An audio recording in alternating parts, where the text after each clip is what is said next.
नमस्कार साथियों, स्वागत है आपका हमारे YouTube चैनल फोकस यूपीपीएससी पर। दोस्तों, समीक्षा अधिकारी मुख्य परीक्षा के लिए हम प्रशासनिक शब्दावली के 2 लेक्चर पूरे कर चुके हैं। आज तीसरे लेक्चर में हम फिर से पीवाईक्यू देखेंगे, जो कि आपकी परीक्षा की दृष्टि से बहुत महत्वपूर्ण है। आप सभी जानते हैं पीवाईक्यू से बार बार आयोग प्रश्नों को रिपीट करता है, तो जल्दी से देख लेते हैं अपने पीवाईक्यू। ये आप यहाँ पर सिलेबस देख सकते हैं, मैंने पहले भी दिखाया हुआ है। देखते हैं अब प्रशासनिक शब्दावली पीवाईक्यू।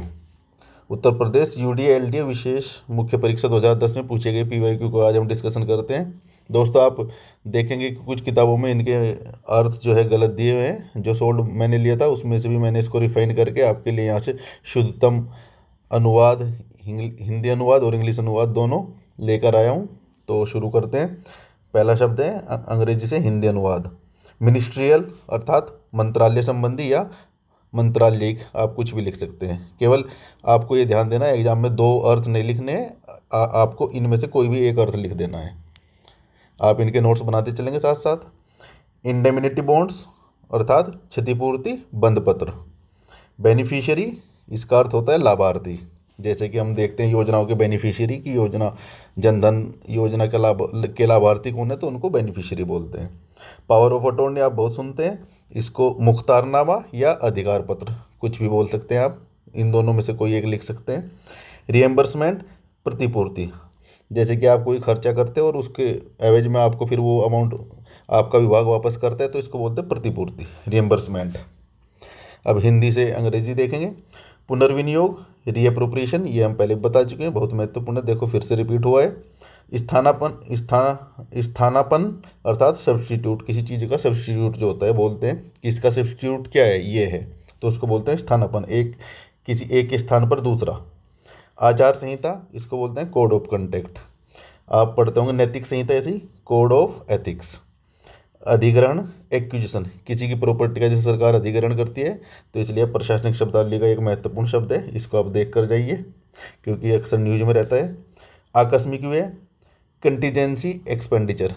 दोस्तों, ये मैं किसी प्रकाशन का नाम लेना नहीं चाहूँगा, लेकिन उसमें यहाँ लिखा हुआ है कि इमरजेंसी एक्सपेंडिचर, जबकि इसको हम प्रशासनिक शब्दावली में कंटीजेंसी एक्सपेंडिचर ही बोलेंगे।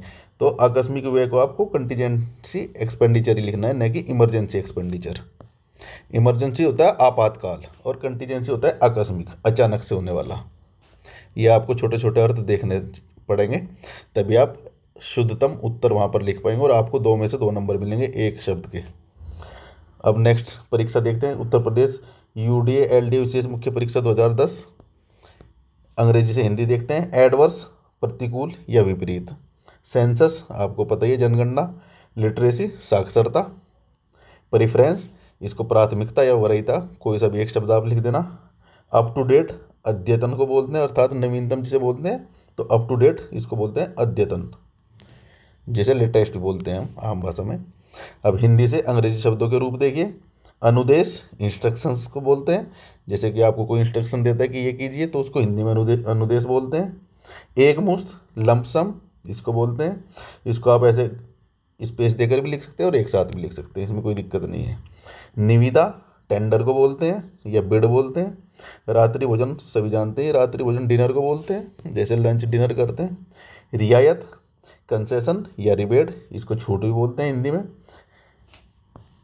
नेक्स्ट देखते हैं। अब आप देखिए अंग्रेजी से हिंदी किन्हीं पहले ये एक्चुअली पहले 12% देते थे, उनमें से किसी 10 के आपको हिंदी अनुवाद करने होते थे। अब आयोग सीधा सीधा 5 देता है और 5 के 5 आपको अनुवाद करने होते हैं, अंग्रेजी से हिंदी और हिंदी से अंग्रेजी से। तो यहाँ देखते हैं अंग्रेजी से हिंदी अनुवाद। फॉर सर्कुलेशन अर्थात प्रसारण हेतु। ओक्ट्रे, ओक्ट्रे होते हैं प्रवेश कर अर्थात चुंगी जिसे बोलते हैं। स्टेटस क्यो, ये बोलते हैं यथास्थिति। Rules and code of conduct, नियम एवं आचरण संहिता। पहले की परीक्षाओं में एक्चुअली आयोग ऐसे लंबे लंबे शब्द देता था, अब सीधे सीधे शब्द देता है। अब आपको क्या पूछेगा, या तो रूल्स देगा या आपको कोड ऑफ कंडक्ट देगा। तो रूल्स नियम है और कोड ऑफ कंडक्ट आचरण संहिता, जो भी हमने ऊपर देखी थी। प्रोबेशनर, परिवीक्षाधीन अधिकारी, जैसे आप की जॉब लगती है तो आप कुछ समय के लिए प्रोबेशन पीरियड में रहते हो, तो ये उसी से संबंधित शब्द है। प्रोबेशनर परिवीक्षाधीन अधिकारी अर्थात प्रशिक्षु। 0 आवर्स ये संसद का शब्द है, शून्यकाल जिसे बोलते हैं। फॉरवर्डिंग लेटर प्रेषण पत्र या अग्रेषण पत्र बोल सकते हैं। अंडर कंसिडरेशन विचाराधीन को बोलते हैं। सबमिटेड फॉर कंसिडरेशन विचारार्थ प्रस्तुत अर्थात आप इस पर विचार कीजिए। किसी चीज़ को अगर हम किसी के कंसिडरेशन के लिए रखते हैं कोई फाइल, तो उसको बोलते हैं submitted for consideration. Board of directors ये कंपनी में होते हैं, निदेशक मंडल बोलते हैं। सेक्शन इंचार्ज अनुभाग प्रभारी, जैसे आप समीक्षा अधिकारी बनते हैं तो आपका एक अनुभाग प्रभारी होता है वहाँ पर, उसे सेक्शन इंचार्ज बोलते हैं, जिसके अंडर में आप काम करोगे। फॉर्मल अप्रूवल में भी रिजेक्टेड, देखो इतने बड़े शब्द अब नहीं पूछेगा, लेकिन फिर भी आपको इसका मीनिंग पता होना चाहिए।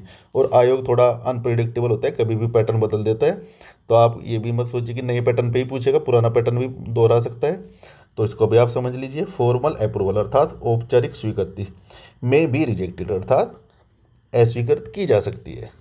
अगर मे बी की जगह लिखता इज तो ये हो गया रिजेक्टेड की जा चुकी है। फॉर्मल अप्रूवल में भी रिजेक्टेड अर्थात औपचारिक स्वीकृति अस्वीकृत की जा सकती है। ये मीनिंग आप देख लीजिए। अब हिंदी से अंग्रेजी। विधान परिषद लेजिस्लेटिव काउंसिल, संचित निधि कंसोलिडेटेड फंड, विनियोग विधेयक एप्रोप्रिएशन बिल, ये आप देखते हैं बजट में। महाभियोग इम्पीचमेंट, पॉलिटी में आप पढ़ते ही हैं। अनुस्मारक पत्र रिमाइंडर लेटर, जो हमारे सिलेबस में भी है। शासकीय पत्र अर्धशासकीय पत्र अनुस्मारक पत्र, ये सब आपने पढ़े ही होंगे। निदेशालय डायरेक्टरेट, मंत्रिपरिषद काउंसिल ऑफ मिनिस्टर्स, नियंत्रक महालेखा परिषद जिसे सीएजी बोलते हैं, इसका फुल पूरा आप स्पेलिंग याद रखना। कंट्रोलर एंड ऑडिटर जनरल, इसे कंट्रोलर बोल देते हैं, लेकिन इस यहाँ एन की जगह एम है, ये स्पेलिंग आप याद रखना। COMPTROLLER, controller and auditor general. हस्ताक्षरार्थ अर्थात फॉर सिग्नेचर। सूचनांक जो बोलते हैं रेफरेंस नंबर या इन्फॉर्मेशन नंबर। सूचना का अंक, इसको आप ऐसे देख सकते हैं, इन्फॉर्मेशन मतलब सूचना, नंबर मतलब अंक, तो सूचना प्लस अंक से मिलकर बना है सूचनांक।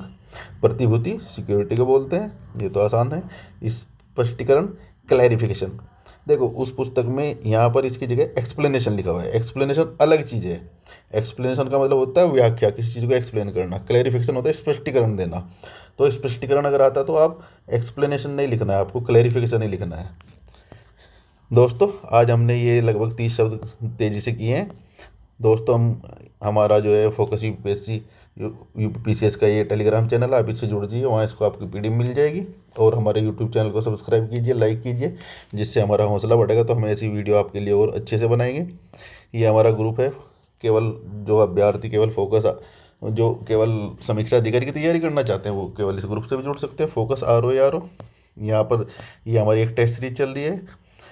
अभी इसमें 14-15 जो है टेस्ट हो चुके हैं, अब नया बैच शुरू होने वाला है, आप इससे भी जुड़ सकते हैं। इसमें आपको लगभग 20 जो है आपको मिनी टेस्ट मिलेंगे, 20 प्लस 25 ही मिलेंगे लगभग, और 10 फुल लेंथ टेस्ट मिलेंगे। मैं इसका आपको थोड़ा दिखा देता हूँ किस प्रकार से हमने टेस्ट को डिज़ाइन किया है। देखिए बिल्कुल आयोग के पैटर्न पर ही हमने टेस्ट डिज़ाइन किए हुए हैं। ये देख सकते हैं आप, इनका मॉडल उत्तर, शुद्धतम मॉडल उत्तर हम दे रहे हैं यहाँ पर, ये देख लीजिए आप। जैसे कि शीर्षक हमने बताया है कि 3 में से कोई भी एक शीर्षक लिखना है, या यहाँ कुछ छात्रों को बताया हुआ है। व्याख्या प्रॉपर दी गई है।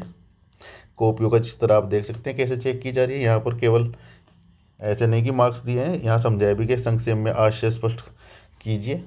तो आशय, क्योंकि ये जब सारणी लेखन हम करते हैं इसमें आशय के ही सबसे ज़्यादा नंबर मिलते हैं हमें, तो ये आपको ध्यान से लिखना है। अगर आप खुद से भी तैयारी करते हैं तो इन चीज़ों का ध्यान रखिए दोस्तों। तो दोस्तों इसके साथ ही ये छोटा सा वीडियो है लेकिन बहुत महत्वपूर्ण है। अगले वीडियो में फिर आपके सभी PY को लाएंगे और कंप्लीट करा दिए जाएंगे। उसके बाद सभी इंपॉर्टेंट जिनकी आने की संभावना है वो भी कराए जाएंगे। जुड़े रहिए। उसके बाद पत्र लेखन शुरू करेंगे, और इसी प्रकार हम पूरा सिलेबस वीडियो लेक्चर के माध्यम से फिनिश करेंगे यहाँ पर। तो दोस्तों पढ़ते रहिए, सिलेक्शन लेकर रहिए। धन्यवाद।